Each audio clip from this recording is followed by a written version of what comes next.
Hello once again. Welcome to my Microsoft Word videos. This is James. Today we are going to look at shapes in Microsoft Word. We shall make use of services of the text box or text boxes and the grouping service. In this case, the area of illustration you're going to use is a Venn diagram. We've all seen this if you've done some mathematics.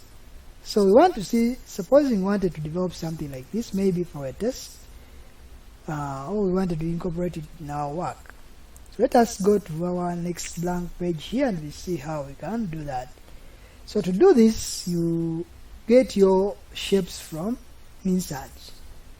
From the illustration sub-tab, you'll see where it says shapes. So I'll get this oval. But if I want a perfect circle, I'll hold Shift and draw my circle.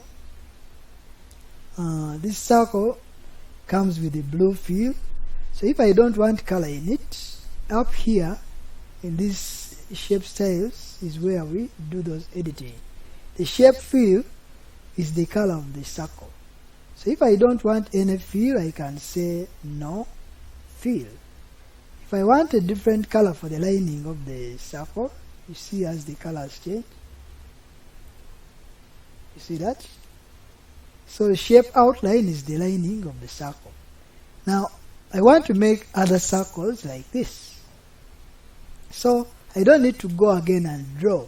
I only need to copy and paste this circle. So there are several ways you can copy. You can click in it to select it like that. These are selection handles.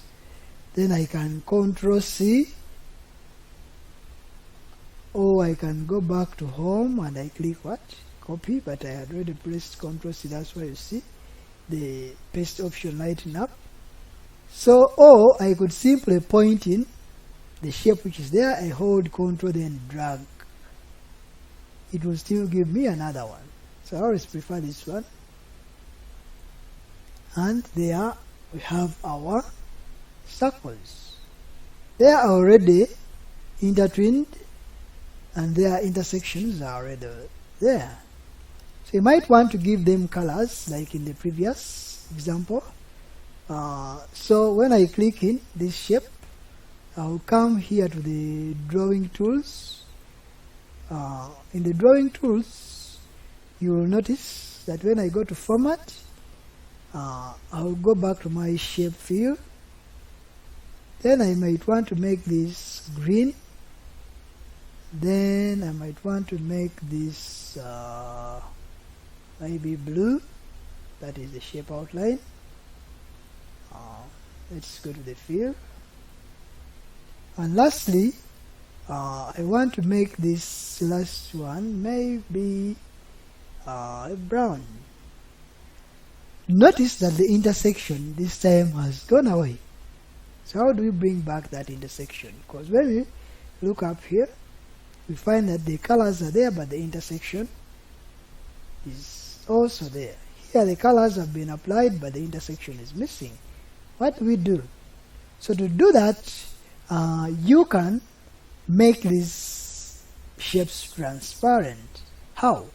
I would right click, then I would come down here to format shape. When I go to format shape, you'll see where it says transparency. Maybe let's make it 70. And you see. Now, since the other one is behind, it may not be so transparent to be seen. So let's make this one again transparent up to 70%. Hope 70% is not so much. Hope you are beginning to see the intersection. We do the same, right click, format shape, and make this 70 as well. And there we have intersections. Though the 70 might be too much, let's say we make it like 20. This one, 20 again.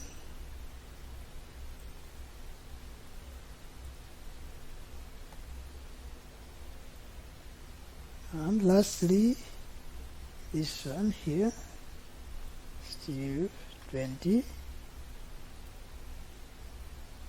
and I think that is fairly enough for us to have our intersection. Maybe let's make this a little bit, since it's a dark color, let's make it like 30 or 40 for that matter. So now our intersection is back. At least the colors are there and the intersections are still showing.